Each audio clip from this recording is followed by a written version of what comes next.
Alright, so guys, now we'll be doing a problem solving session on your SHM. ठीक है, आपका problem solving session in SHM. ठीक है, तो यार अपन एक क्वेश्चन देखते हैं. पहले आप खुद ट्राई करना. तो ये एक रूफ है, इसके साथ एक धागा लगा हुआ है, इसके अराउंड एक पुली है और यहाँ पे एक स्प्रिंग है. ठीक है, स्प्रिंग का स्प्रिंग कांस्टेंट दिया हुआ है K, इसका आपका दिया हुआ है मास M और मोमेंट ऑफ इनर्शिया इसका है I. ठीक, इसके अलावा इसका रेडियस भी आपको दिया हुआ है R है इसका रेडियस इस पुली का. ठीक है, तो आपको ये बोला है कि हमने क्या किया कि इसको अगर अपन इसके vertical oscillations about it centre of mass, मतलब इसको अपन इसका सेंटर ऑफ मास जो है ना उसके अराउंड वर्टिकल ऑसिलेशंस अगर कराएं तो क्या होगी फ्रीक्वेंसी ऑफ ऑसिलेशन. ठीक है, या टाइम पीरियड या जो भी है, फ्रीक्वेंसी टाइम पीरियड एक ही बात होगी, मतलब बस वो 2 पाई वाला फॉर्मूला लगाना है. टाइम पीरियड चलो अपन निकालते हैं. स्प्रिंग का स्प्रिंग कांस्टेंट K है और स्ट्रिंग स्लिप नहीं कर रही है पुली पे, अपन को दिया हुआ है. ठीक है, तो यहाँ पे अपन एक काम करते हैं, अपन सबसे पहले कुछ कैलकुलेशन कर लेते हैं कि ओरिजिनली आपकी जो ये आपकी स्प्रिंग है ना, या आपकी ओरिजिनल ये जो पुली है ये कितना नीचे आई होगी.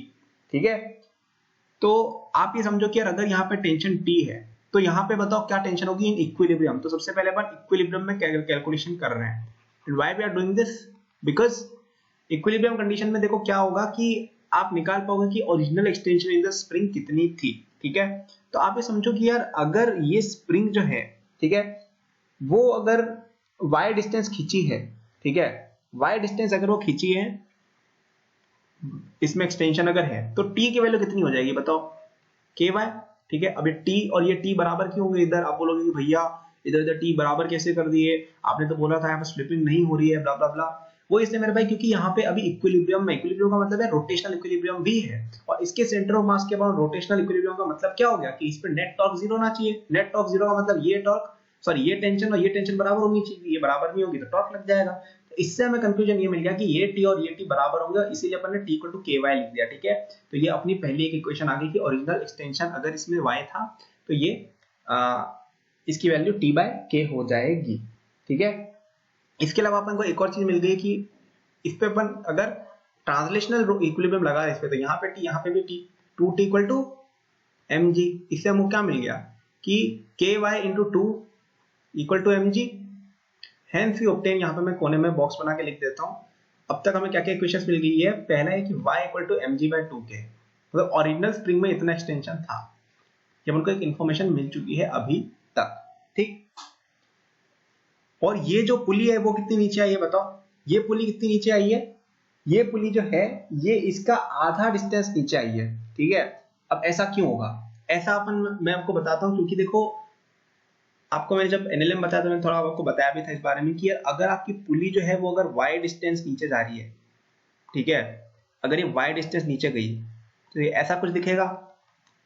तो ये y है, ये भी y है, यानी टोटल जो धागा है उसका एक्सटेंशन कितना हो जाएगा? y plus y 2y. यानी कि अब देखो धागा तो स्ट्रेच होगा नहीं, ये धागा थोड़ी स्ट्रेच होगा. सो यानी एक्सटेंशन किस में है? स्प्रिंग में आया है. तो ओवरऑल मेरा कहने का मतलब मेरे भाई ये है कि अगर आपकी पुली एक डिस्टेंस y नीचे गई, अब ये y एक वेरिएबल है, इसको तुम इससे मतलब रिलेट करते रहना कि भाई ये वाला y यहाँ कैसे आ गया. मैं जस्ट एग्जांपल है, अलग चीज है. अगर आपके पास एक पुली है जो y डिस्टेंस नीचे गई, इसका मतलब है कि दोनों साइड के धागों में y का एक्सटेंशन हुआ, यानी टोटल इस धागे की 2y लेंथ एक्सटेंड हुई, क्योंकि ये धागा तो स्ट्रेच होगा नहीं, यानी स्प्रिंग हुई है. तो इससे मैं क्या कंक्लूजन मिल गया कि if the pulley goes down y then the spring extends 2y. यानी कि अगर आपकी स्प्रिंग इतना डिस्टेंस गई है तो यानी कि आपका जो डिस्प्लेसमेंट है वो हो जाएगा इसका आधा. ठीक है, ये दो बातें अपन को अब तक पता चल गई. समझ गए इतना? ठीक है, ये दोनों बातें भी अगर समझ गए तो बहुत अच्छी बात है, क्योंकि ये बता रहा है कि यार आपको बेसिक समझ है दुनिया की कि भाई कैसे फिजिक्स चलती है, एनएलएम आपको समझ में आता है और पुली वाले क्वेश्चन आपको थोड़े बहुत समझ में आ रहे हैं, विच इज वेरी गुड. चलो अपन यार कंटिन्यू करते हैं अपनी कलाबाजियां. ठीक, तो यार ये अपने पास पहली कुछ सेट ऑफ इक्वेशंस आ गई. अब अपन यार ये मान लेते हैं कि ये जो पुली है ये x डिस्टेंस और नीचे चली जाती है. ठीक है, x डिस्टेंस और नीचे चली जाती है, अपन ने ये मान लिया. तो इसका मतलब है कि इस स्प्रिंग में 2x एक्सटेंशन हो गया, जैसा मैंने पिछले लॉजिक में बताया था. तो यानी कि अब इसकी जो पोटेंशियल एनर्जी है वो कितनी होगी? ठीक है, वो कितनी होगी अगर x एक्सटेंशन इसमें हुआ है तो. ठीक है, और इसकी ओमेगा जैसे तो मान लो एंगुलर वेलोसिटी हो गई है ना. तो पहले तो टोटल एनर्जी अपन लिख रहे हैं. ठीक है, तो हाफ आई ओमेगा स्क्वायर हो जाएगी काइनेटिक एनर्जी, क्योंकि रोटेशन हो रहा है इसका. ठीक है, हाफ mv स्क्वायर हो जाएगी ट्रांसलेशनल एनर्जी, क्योंकि नीचे भी जाएगी ना.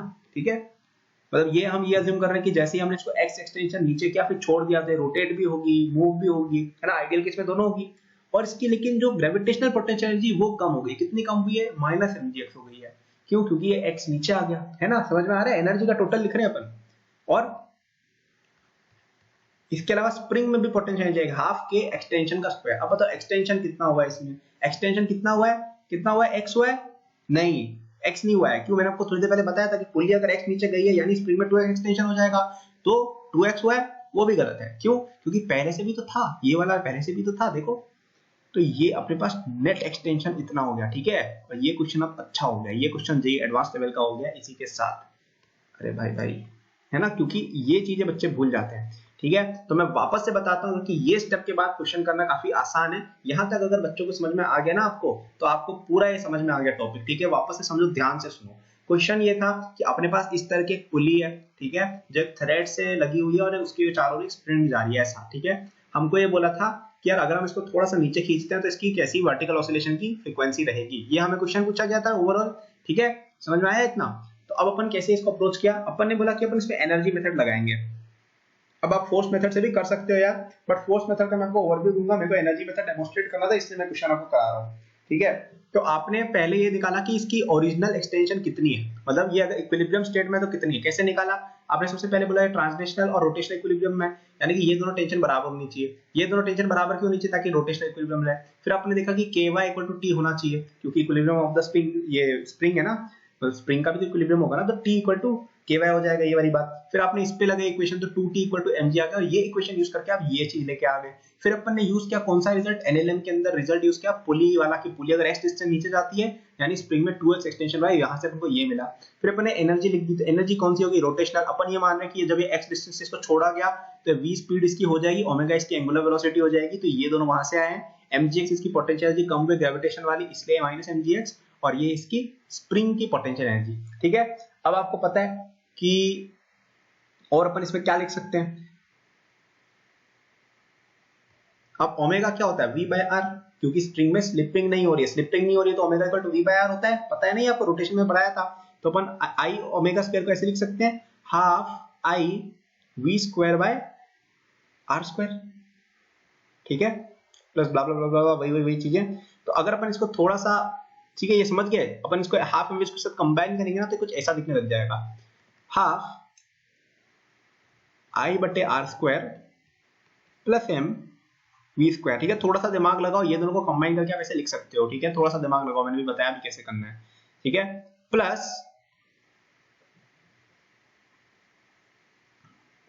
है ना, इसमें तुम ये सबको खोलोगे ना, ये इसमें a² + b² + 2ab ये वो लगाओगे तो ऐसा कुछ मिल जाएगा तुम्हें, प्लस m² g²/8k², तो यहाँ से आएगा वो mgx वाला टर्म, ये mgx वाला टर्म कंबाइन होकर बन जाएंगे, जीरो हो जाएंगे वो दोनों, और यहाँ पे एक लास्ट चीज आपकी बच जाएगी 2kx², ठीक है। ये आपकी टोटल पोटेंशियल एनर्जी आ गई x वाले फॉर्मेट में, ठीक है। अब ये सिस्टम जो है वो कंजर्वेटिव है, सिस्टम कंजर्वेटिव है, ठीक है, क्योंकि कोई हमने बताया कि पोटेंशियल मतलब कंजर्वेटिव सिस्टम है ना, इसमें कहीं पे आपका कुछ वो लग नहीं रहा है, कोई नॉन कंजर्वेटिव वगैरह कुछ ऐसा हो नहीं रहा है। यहाँ पे बस एक नॉन कंजर्वेटिव फोर्स लग रहा है, फ्रिक्शन यहाँ पे, क्योंकि पुली स्लिप नहीं हो रही। लेकिन आपको पता है कि जब स्लिपिंग नहीं हो रही है तो फ्रिक्शन का वर्क जीरो होता है, क्योंकि डिस्प्लेसमेंट जीरो है, ये रोटेशन में पड़ा है, ठीक है, जाके आप देख सकते हो। du/dt किया अपन ने, अरे भाई भाई क्या हो रहा है, ठीक है, du/dt को 0 क्या, क्योंकि कंजर्वेटिव सिस्टम है, ठीक है। ये चीज समझ में आनी चाहिए यार आपको, वरना आप जाके प्लीज थ्योरी रीड कीजिए, है ना, ये आपको समझ में आना चाहिए। कंजर्वेटिव सिस्टम जो होता है उसकी जो पोटेंशियल एनर्जी चेंज होती है विद रिस्पेक्ट टू टाइम, वो मतलब टोटल एनर्जी चेंज जो होता है वो होता है आपका जीरो। कंजर्वेटिव सिस्टम में एनर्जी कंजर्व रहती है ना, बेसिकली ये कह रहा है एनर्जी कंजर्व रहेगी, ठीक है। तो आप ये लगाओगे तो आपको क्या मिल जाएगा, 0 बराबर i/r² plus m into v into dv/dt plus 4kxv। अभी ऊपर वाला मैं मिटा देता हूं आप लोगों के लिए, ठीक है, ये गया था, ये रफा दफा किया अपन ने, यहां तक ले लेता हूं, ठीक, ये अपना हटा 7 की घटा, ठीक है। तो ये अपने पास इक्वेशन आ गई। तो इससे अपन को क्या मिल रहा है, देखो dv/dt की वैल्यू कितनी आ जाएगी, इसको सॉल्व करोगे तो इसकी वैल्यू आ जाएगी लगभग -4kx i/r² प्लस m, ठीक है। तो ये क्या है, ये क्या है बताओ, ये हो गया आपका a, dv/dt क्या होता है, एक्सेलरेशन होता है, और ये x है, तो ये ऐसी इक्वेशन आ गई। A equal to minus omega square x form का इक्वेशन आ गई, जहां पे ओमेगा की वैल्यू कितनी है बताओ, ओमेगा की वैल्यू हो जाएगी आपकी कितनी, ओमेगा स्क्वायर की वैल्यू सॉरी ओमेगा स्क्वायर की वैल्यू हो जाएगी 4k upon I by R square plus M. यही तो होता है एसएचएम में, यही तो करना होता है कि A equal to minus omega square x form में लिया हो आप आंसर। अगर ऐसा आ जा रहा है यानी कि आपकी एसएचएम है जिसकी ओमेगा ये है, तो टाइम पीरियड कितना आ गया इससे निकल के बच्चों बताओ, 2 पाई अपॉन ये इसका अंडर रूट, ले लिया आंसर, खत्म क्वेश्चन। जो भी है ना, ये आंसर आ गया आपका। समझ में आया मेरे भाई, समझ में आ रहा है क्या कर रहा हूं मैं, ठीक है। ओवरव्यू वापस से दे देता हूं क्या किया अपन, स्टेप बता देता हूं, ठीक है। ये आप समझ गए होंगे मुझे उम्मीद है ना। नहीं समझे हो तो प्लीज वापस से वीडियो देखो, मैं एक बार पूरे सारे स्टेप्स आपको एक बार वापस से बता देता हूं कि कैसे क्या हमने इस चीज को सोचा, करा, क्या किया अपन ने, क्या कर दिया ये भैया आपने आके अभी बताते हैं, ठीक है। तो स्टेप्स क्या थे, एनर्जी मेथड यूज करने के स्टेप्स, और ये की इनसाइट्स है, यही आपको प्रॉब्लम सेशन में सीखना है। क्वेश्चन तो आपको हजारों मिल जाएंगे नेट पे जाके, कितने ही करके आ जाओगे, उसकी कोई बड़ी बात नहीं होती है। एक क्वेश्चन को ढंग से करना आ गया, दैट इज बेटर देन कि आप 1000 क्वेश्चंस करके आ जाओ। तो चलो अपन देखते हैं, ठीक है। सबसे पहला स्टेप क्या है कि आपको इक्विलिब्रियम स्टेट कैलकुलेट करनी है, ठीक है। इक्विलिब्रियम स्टेट कैलकुलेट करनी, इक्विलिब्रियम स्टेट कैलकुलेट करने का मतलब वहां पे एक्सटेंशन कितनी है, ये क्या है, वो क्या है, ठीक है। वैसे यूजुअली कैलकुलेट करने की जरूरत नहीं पड़ रही थी, कि यहाँ पे क्यों पड़ी, क्योंकि स्ट्रिंग में ऑलरेडी हमें स्प्रिंग में जो एक्सटेंशन था वो निकालने की जरूरत थी, क्योंकि वो पोटेंशियल एनर्जी में आती, ठीक है। फिर write down the total energy of the system, ठीक है। Write down total energy of the system after the displacement is done, ठीक है। डिस्प्लेसमेंट आपने कर लिया x डिस्टेंस अज्यूम करके, जितनी भी एनर्जी है यहाँ पे अपन ने देखो रोटेशनल काइनेटिक एनर्जी भी लिखी, इसकी ट्रांसलेशनल काइनेटिक एनर्जी भी लिखी, इसकी ग्रेविटेशनल पोटेंशियल एनर्जी भी लिखी, अपन ने इसकी ये वाली स्प्रिंग पोटेंशियल एनर्जी सब लिखी। और फिर आपको करना है, कंजर्वेटिव सिस्टम है, वैसे कंजर्वेटिव ही आता है जे के अंदर, उसको जीरो कर देना है, और इससे आपको क्या करना है, a equal to minus omega square x form की इक्वेशन लानी है, और ओमेगा आपको उससे मिल जाएगा, ठीक है। ये स्टेप्स हैं, अपन ने चारों यही किए। सबसे पहले अपन ने y कैलकुलेट किया, इक्विलिब्रियम स्टेट क्या क्या यूज किया, इसके लिए अपन ने एलएनएम यूज किया थोड़ा बहुत, ठीक है। और हाँ बस, और वर्क पावर एनर्जी यूज किया थोड़ा बहुत स्प्रिंग वाली चीज के लिए। फिर अपन ने टोटल और रोटेशन ऑफ कोर्स यूज किया थोड़ा सा, ठीक है। तो ये देखो तीनों चीजें यूज हो गई इसमें। फिर टोटल एनर्जी निकालनी थी, टोटल एनर्जी निकालने के लिए अपन ने देखो ग्रेविटेशन भी काम आया, सब काम आया, ठीक है। वो निकाली, इसको डिफरेंशिएट किया, उसमें मैथमेटिकल टूल्स लगे, और फिर यहाँ पे अपन ने यहाँ पे ये कर दिया इस तरह से घोटाला, ठीक है। एक और क्वेश्चन अपन लेते हैं जिसके अंदर अपन वर्क पावर एनर्जी और एसएचएम को कंबाइन करेंगे, ठीक है। तो आपके पास यहाँ पे एक ये है वॉल, और यहाँ पे आपके पास एक स्प्रिंग लगी हुई है, के इसका वो है आपका स्प्रिंग कांस्टेंट, यहाँ पे इसका मास है m, और यहाँ पे एक मास m आ रहा है, ये वेलोसिटी v के साथ जा रहा है। तो ये वाला ब्लॉक मास m का है, ये इनइलास्टिकली कोलाइड हो गया, मतलब कि इससे आके चिपक गया। तो बताना एम्पलीट्यूड ऑफ रिजल्टिंग एसएचएम कितना होगा। तो यहाँ पे यार अपन देखते हैं अपन क्या क्या यूज कर सकते हैं, ठीक है। एनएलएम लगेगा, यहाँ पे एनएलएम का तो कोई स्कोप लग नहीं रहा है यार, कोई फोर्स की बात ही नहीं हो रही। काइनेमेटिक्स कोई फोर्स कोई बात ही नहीं हो रही उसकी भी। वर्क पावर एनर्जी यार नहीं लगा सकते क्या, एनर्जी लॉस हो रहा है मेरे भाई, ठीक है। एनर्जी यहाँ पे लॉस हो रहा है, तो यहाँ पे अपन सबसे पहले principle of conservation of momentum वगैरह लगाएंगे ना। तो यहाँ पे अपने पास इनिशियल मोमेंटम, क्योंकि एक्सटर्नल फोर्स कोई लग नहीं रहा है, क्योंकि ये जस्ट इससे जब अटैक हुआ ना, मतलब अब आप बोलोगे भैया स्प्रिंग फोर्स तो लग रहा है, लेकिन आप समझो जब इलास्टिक कोलिजन एकदम हुआ ना, इनइलास्टिक कोलिजन एकदम से, तब ये दोनों एकदम प्रॉपर मतलब मोमेंटम कंजर्वेशन तब रहेगा, तब कोई एक्सटर्नल फोर्स नहीं लगेगा। क्यों? क्योंकि आपको मैंने बताया था कि स्प्रिंग के अंदर से एकदम से फोर्स नहीं लगता है, एकदम से कभी फोर्स इसमें नहीं लगता है, देर से आता है। तो जब वो कोलिजन जस्ट होगा ना, तब इन दोनों के बीच में इनइलास्टिक कोलिजन हो जाएगा, और उसके बाद वेलोसिटी कंबाइन होकर फिर ये स्प्रिंग अपनी हरकतें चालू करेगी, ठीक है। तो दोनों कंबाइन हो जाएंगे, तो m plus M into V dash कितना आ गया v/2। और अब अपन क्या कर सकते हैं, कंजर्वेशन एनर्जी लगा सकते हैं, अब कोई एनर्जी लॉस नहीं हो रहा है। तो अब नए सिस्टम की काइनेटिक एनर्जी कितनी होगी, हाफ इंटू 2m, क्योंकि टोटल मास 2m है, और v/2 इसकी टोटल वो है वेलोसिटी, इक्वल टू, अब एम्पलीट्यूड जब मैक्सिमम होगा तब बताओ क्या कंडीशन होगी, तब ये सबसे ज्यादा कंप्रेस्ड होगी, ठीक है। यानी कि ये स्टॉप हो जाएगी, क्योंकि इसने अपनी सारी एनर्जी किसमें दे दी, स्प्रिंग को एक्सपैंड करने में। जब एम्पलीट्यूड पे होती है ना गाड़ी, मतलब आपकी जो ऑब्जेक्ट है, तब आपकी वेलोसिटी जीरो होती है, तो हम हाफ के a स्क्वायर से इक्वेट करके a निकाल सकते हैं। तो इससे a कितना आ जाएगा आपको बताओ, इससे a की वैल्यू आएगी आपकी m/2k, है ना। ये आ जाएगी आपकी इंटू v, हाँ ऐसा कुछ आ जाएगा आपका, रूट m/2k इंटू v, ठीक है। समझ गए क्या करना था इसमें। तो यहाँ पे मैं बस ये बताना चाह रहा था कि यार जब आपकी स्प्रिंग, यहाँ पे मेन चीज क्या सीखने की, पहली बार स्प्रिंग के साथ जब कोलिजन वगैरह कुछ होता है ना, तो एकदम से इसमें फोर्स नहीं आता है, तो आप यहाँ पे मोमेंटम का क्वेश्चन लगा सकते हो कई केसेस में। दूसरे में ये कि आप टूल बॉक्स बना के चेक किया करो कि कौन सी चीज आपको इस्तेमाल करनी कौन सी नहीं करनी है। तो यहाँ पे क्लियरली पता चल रहा था कि एनएलएम नहीं लग रहा है, काइनेमेटिक्स नहीं लग रहा है, वर्क फॉर एनर्जी बाद में लग रहा है। फिर यहाँ पे अपन ने एनर्जी कंजर्वेटिव बाद में लगे। तो एनर्जी कंजर्वेशन का डिपेंड करता है कि आपकी किस तरह की कंडीशंस है। इनलास्टिक कॉलिजन में नहीं होती एनर्जी कंजर्व, तो अपने नहीं की। और जब पता चला कि स्प्रिंग विंग का काम हो रहा है, तब यार obviously spring force conservative force है, तो अपने एनर्जी कंजर्व कर डाली। चलो यार अब अपन नेक्स्ट क्वेश्चन को देखते हैं। अच्छा सा क्वेश्चन आपके लिए, ठीक है। तो यार ये बहुत ही प्यारा सा क्वेश्चन है, अच्छा सा क्वेश्चन है। इसमें ग्रेविटेशन कंबाइन होती है और ये एक बहुत बढ़िया चीज आ जाती है। तो ये मैं आपको बताता हूँ, काफी स्टैंडर्ड चीज है और ये आपको पता होनी चाहिए, ठीक है। तो यार अच्छा क्वेश्चन है। तो आपने क्या किया, आपने अर्थ लिया और अर्थ में है ना आप यहाँ पे टनल खोदने आ गए। टनल खोदी है अर्थ के बीच में से लोगों ने, और यहाँ पे अपन ने माना है कि अर्थ की यूनिफॉर्म डेंसिटी है, ब्ला ब्ला ब्ला। तो ये बोला है कि यार आपको शो करना है कि यार यहाँ पे अगर आप ऑब्जेक्ट छोड़ देते हो ना, ऐसे नीचे जाएगा तो एसएचएम करेगा वो। यार एसएचएम की टाइम फ्रीक्वेंसी निकालनी है और आपको मास of earth, radius of earth ये सब दिया हुआ है। तो क्या करें बताओ यार। तो यहाँ पे आप नोटिस पहले सोचो कि ऐसा क्यों होगा, ठीक है। तो अपन कैलकुलेट करने के लिए क्या कर देते, देखो तो होगा क्या, पहले सोचो। कोर जैसे ये है, तो ये पहले इसको ग्रेविटेशनली अट्रैक्ट करेगा अपनी तरफ, है ना, अट्रैक्ट करेगा और यहाँ तक जाके अट्रैक्शन बढ़ता जाएगा। क्यों? क्योंकि आपको 1/r² फोर्स होता है, एकदम जीरो जब r हो जाएगा तो बहुत ज्यादा अट्रैक्शन हो जाएगा यार। और फिर यहाँ से ये ऐसे जाएगा, अट्रैक्शन कम होगा और इधर लगेगा फोर्स, ठीक है। तो इसलिए ये स्टॉप होकर ऐसे एसएचएम हो सकती है, निकालते हैं। तो अपन यार ऐसा अज्यूम करते हैं कि ये डिस्टेंस x पर है, ठीक है।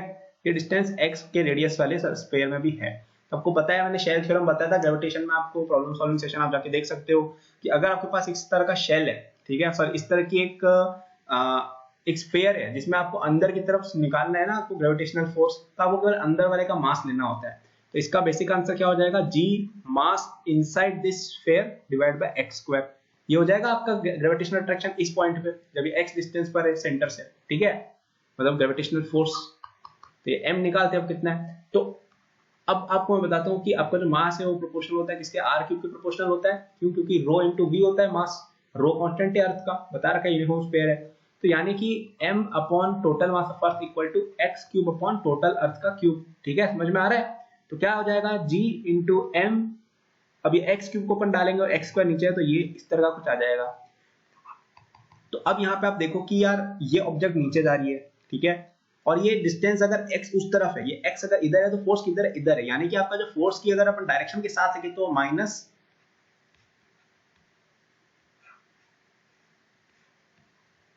ये बताओ क्या लिखा है मैंने, ये क्या लिखा है बताओ, सोच के बताओ ये क्या लिखा है। ये लिखा है आपका माइनस ओमेगा² x, ठीक है। ये अगर अपन इसको m फॉर्म में लिखेगा, आपकी ऑब्जेक्ट की मास m है, और यहाँ पे मैंने ये एक्चुअली एक्सेलरेशन लिखी हुई थी, सॉरी अबाउट दैट, है ना, क्योंकि ऑब्जेक्ट का मास भी तो लेते हैं ना ग्रेविटेशनल फोर्स में, एक्सेलरेशन थी, मैंने यहाँ पे f लिख दिया। तो ये माइनस ओमेगा² x फॉर्म में लिखा हुआ है आपका एक्सेलरेशन, समझ में आ रहा है। तो ओमेगा कितना हो गया आपका, √gm अपॉन r³, यानी कि टाइम पीरियड कितना हो गया, 2 पाई अपॉन ओमेगा, यानी कि 2 pi cube root r³, sorry square root, ये आपका हो जाएगा time period of oscillation of this thing. तो यार काफी अच्छा क्वेश्चन है, तो सोचने में अच्छा लगता है। जब पहली बार करते तो बड़ा फैसिनेशन होता है कि अगर आप कोई ऑब्जेक्ट यहाँ से गिराओगे तो एसएचएम करेगी, और आ भी रहा है क्योंकि x से प्रोपोर्शनल है। तो वापस यहाँ पे समझो क्या हुआ है। तो सबसे पहले अपन ने एक्सेलरेशन का फॉर्मूला लिख दिया। एक्सेलरेशन का मतलब ग्रेविटेशनल फील्ड वहां पे कितनी है, कितनी हो जाएगी, g इंटू मास ऑफ अर्थ उस पॉइंट तक। ये आपको बताया था, ग्रेविटेशन में नहीं पढ़ा तो वापस जाके पढ़ो यार। डिवाइड बाय x², उस तक का अपन को मास निकाला, तो कैसे निकालेंगे कि mass is proportional to radius का cube up to that point, ठीक है, क्योंकि रो इंटू v होता है। तो रेडियस वहां पे x है और टोटल मास का रेडियस x r³ है, तो रेशियो प्रोपोर्शन लगा के ये इक्वेशन आ गई अपने पास। इस इक्वेशन को अपन ने यहाँ पे डाल दिया तो अपने पास ये आ गया। फिर अपन ने यहाँ से a को किस फॉर्म में लिख लिया कि माइनस ओमेगा² x फॉर्म में, जहाँ पे ओमेगा की वैल्यू ये है। अरे ये तो एसएचएम की इक्वेशन है, ये तो सर ने बताया था कि एसएचएम ऐसे होता है। तो आंसर निकाल डाला, ये लो आ गया आंसर, खत्म बात। क्वेश्चन हो गया कि नहीं हो गया, ठीक है। और लोग इसमें पता नहीं घबराते रहते हैं कि क्या चल रहा है क्या नहीं चल रहा है। हाँ, ये क्वेश्चन भी थोड़ा अच्छा है, ठीक है, क्योंकि इसमें आपको वो टॉर्जनल पेंडुलम वाली चीज पता चल रही है, ठीक है। तो पेंडुलम की बात भी हो जाएगी, टॉर्जन की बात भी हो जाएगी, अच्छा खासा आपका रिवीजन हो जाएगा। तो बताया तो आपने एक रॉड ले रखी है जिसकी जो मास है वो L है, सॉरी मास M है, लेंथ L है, और यहाँ पे थ्रेड है जिसकी जो लेंथ है वो भी L है, और इसका टॉर्जनल कांस्टेंट आपको K दिया हुआ है, ठीक है। टॉर्जनल कांस्टेंट आपको K दिया हुआ है, लेंथ इसकी L है, ये भी L है। तो बोला गया है कि इसमें अपन दो तरीके से इसका अपन करवा रहे हैं ऑसिलेशन। पहला तरीका क्या है कि वर्टिकल प्लेन के अंदर ये ऐसे ऐसे हो रही है, समझ रहे हो, ऐसे ऐसे ऐसे ऐसे ऐसे ऐसे घूम रही है, ठीक है, मतलब ये ऐसे ऐसे घूम रही है, समझ रहे हो क्या कह रहा हूं मैं। और एक और है कि इसके अबाउट घूम रही है सेकंड सिचुएशन में। तो ये फर्स्ट है सेकंड है, तो बताओ दोनों के टाइम पीरियड क्या होगा। तो फर्स्ट केस जो है जिसमें ये रॉड ऐसे ऐसे ऐसे ऐसे हो रही है, यहाँ पे बता किस चीज की तरह बिहेव कर रही है, बिहेव कर रही है लाइक अ फिजिकल पेंडुलम, ठीक है, फिजिकल पेंडुलम की तरह ये बिहेव कर रही है रॉड। तो यहाँ पे क्या होता है फॉर्मूला बताओ, बताया था आपको मैंने, टी हो जाएगा, नहीं बताया तो याद रखो, 2 pi root I upon mgl, where I is the moment of inertia of the object about the point of suspension, और ये जो L है ये क्या होता है, distance between the center of mass and the point of suspension, ठीक है। तो वहां पे लकीली ये L है। तो अब I निकालना अपने लिए रह गया, तो I about this point कितना होगा बताओ। यहाँ पे अपन क्या लगाएंगे, parallel axis theorem. Parallel axis मतलब ये वाला जो एक्सेस है जो इसके अलोंग ऐसे जा रहा है, और ये वाला जो एक्सेस है, क्योंकि रॉड ऐसे अगर रोटेट हो रही है मतलब ऐसे रोटेट हो रही है आपकी रॉड, तो ये आपका एक्सेस हो गया मतलब अंदर जाता हुआ, और ये दोनों के बीच में डिस्टेंस L है, चलो यहाँ पे लिख ली। तो क्या हो जाएगा ICM plus ML square. ICM कितना था बताओ, रॉड का अबाउट सेंटर कितना होता है, ML स्क्वायर बाय 12, यानी ML square by 12 plus ML square यानी 13 ML स्क्वायर बाय 12, ठीक है। समझ में आ रहा है ना इतना, तो ये तो अपने मोमेंटम इनर्शिया कैलकुलेट किया, ये रोटेशन में जाके पढ़ो यार, नहीं समझ आया तो, है ना। तो अपन इसको डालेंगे यहाँ पे, तो क्या आ जाएगा 13G/12L, ठीक है, सॉरी 13 क्या लिख रहा हूँ मैं, L/G, सॉरी, ठीक है। ये आपका टाइम पीरियड हो गया अगर अपन इस प्लेन में कंसीडर कर रहे हैं, और अगर अपन उल्टी प्लेन में कंसीडर कर रहे हैं, अपन इस प्लेन में कंसीडर कर रहे हैं, तो ये कैसा हो जाएगा बताओ, टॉर्जनल पेंडुलम, ठीक है। टॉर्जनल पेंडुलम याद करो क्या होता था, टॉर्जनल पेंडुलम एक्सियोग्राम में बहुत अच्छे से मिल जाएगा, अगर आप ढंग से ढूंढोगे तो बहुत अच्छी चीज उसमें दी हुई है इसके बारे में। इसका टाइम पीरियड कितना होता है, √2 पाई I upon k, k is the torsional constant of the wire, torsional constant दिया हुआ है, बहुत अच्छी बात यार। अब रोटेशन का आपको निकालना है कि भाई कितना है मोमेंट ऑफ इनर्शिया, अब बताओ मोमेंट ऑफ इनर्शिया कितना हो जाएगा, ये हो जाएगा गलत। गलत क्यों हो जाएगा, क्योंकि यार यहाँ पे रोटेशन सेंटर के अलोंग ही तो हो रही है मेरे भाई, इस एक्सिस के अलोंग ही तो हो रही है रोटेशन, अगर आप ऐसे घूमोगे तो यही एक्सिस है और सेंटर से ही तो पास हो रही है, तो यहाँ पे वो क्या हो जाएगा आंसर ICM, क्योंकि सेंटर ऑफ मास से एक्सिस पास हो रही है मेरे भाई, पहले यहाँ से पास हो रही थी, समझ रहे हो, पैरेलल जा रही थी अंदर, मतलब ऐसे जा रही थी, ठीक है। अगर तुम्हारी रॉड ऐसे बढ़ी तो अंदर जा रही थी, और यहाँ पे ऐसे सीधे इसके बीच से जा रही है, तो क्या हो जाएगा 2 pi root ml square by 12 into k, answer आ गया आपका। अब कोई बोलेगा कि भैया यहाँ पे ऐसा क्यों, जी क्यों आ रहा है, क्योंकि मैं भाई यहाँ पे टॉर्जनल कांस्टेंट है, टॉर्जनल कांस्टेंट के अंदर डायमेंशन इस तरह से सेट है पहले से कि जी भी आता होगा उसके अंदर, ठीक है। समझ में आया क्या, समझ में आया क्या, ठीक है। तो आप समझ गए होंगे, फिजिकल पेंडुलम फॉर्मूला याद रखो, और टॉर्जनल पेंडुलम भी फॉर्मूला याद रखिए, ठीक है। इसके अलावा यार अपन खास कोई एक और मैं तुम्हें बता देता हूँ, कॉम्बिनेशन ऑफ SHM की अगर अपन बात करें, तो आपके पास एक पार्टिकल है, इस पे दो तरीके से अत्याचार किया जा रहा है। पहला है, दो तरह के SHM इसके साथ किए जा रहे हैं, ठीक है। पहला और दूसरा दोनों के दोनों सेम डायरेक्शन में, ठीक है, और दोनों का सेम एम्पलीट्यूड है, सेम फ्रीक्वेंसी है, और अगर वो जो रिजल्टेंट एम्पलीट्यूड है, ठीक है, ए रिजल्टेंट मतलब आपके पास जैसे A1 ω1 है, A2 ω2, दो SHM पे अपन पैरेलल सेम डायरेक्शन में, such that A1 equal to A2 है और ω1 इक्वल टू ω2 है, इतना प्रताड़ित किया जा रहा है इस बेचारे को। अब ये जो रिजल्टेंट एम्पलीट्यूड है, ए रिजल्टेंट जो है ना आपका, वो equal to double of the amplitude of, sorry, is equal to half of the amplitude of original individual motion, sorry 3/2, ठीक है, 3/2 of the amplitude of individual motion, then find the phase difference between the individual motions, ठीक है। यार चलो यार काम करो, 3/2 तो कंफ्यूज हो गए, ए ही मान लेते हैं, ठीक है। तो बेसिकली हम क्या कह रहे हैं कि आपके पास दो SHM है, सेम डायरेक्शन में, सेम उनका ओमेगा है, सेम उनका ए है, लेकिन जो रिजल्टेंट है उसके बीच में मेरे भाई जो एम्पलीट्यूड आ रहा है रिजल्टेंट निकल के दोनों को इंपोज करने का, वो सेम आ रहा है, ए ही आ रहा है। तो बताओ फेज डिफरेंस कितना है।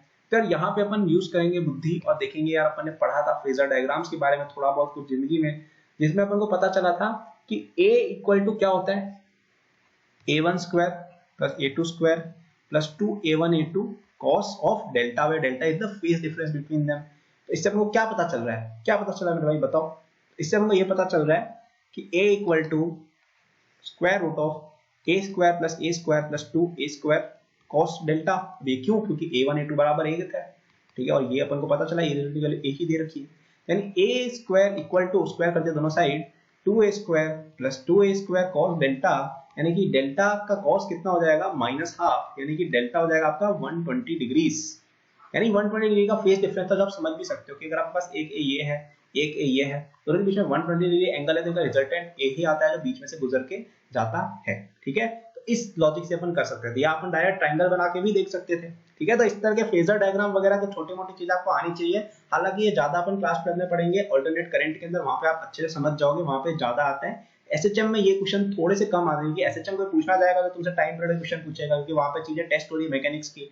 किसी को अगर फेजर डायग्राम पूछना है तो तुमसे एसी का क्वेश्चन पूछेगा 12th में, क्योंकि वो ज्यादा इजी टेस्ट हो रहा है ना। समझ गए? तो क्या था क्वेश्चन, अपने पास दो एसएचएम एक आरबीपी पर डाल रहे थे और उनका रिजल्टेंट जो है वो भी एक इक्वली आ रहा था, सबका इक्वल जो एम्पलीट्यूड और फ्रीक्वेंसी सेम थी। एम्पलीट्यूड फ्रीक्वेंसी सेम होती तो अपन इस तरह से निकालते हैं, बताया था थ्योरी में। नहीं पता है तो जाके आप देख सकते हो वापस से, ठीक है। और नहीं पता है तो सुन लिया आप लोगों ने, क्या इस तरह से अपन फॉर्मूला लगा के अपन निकालते हैं, ठीक है। फेजर डायग्राम बेसिकली बना के, अगर ओमेगा सेम है, अगर ओमेगा सेम नहीं है तो पंगे होते हैं, जिसके बारे में अपन अभी बात नहीं करते हैं, ठीक है।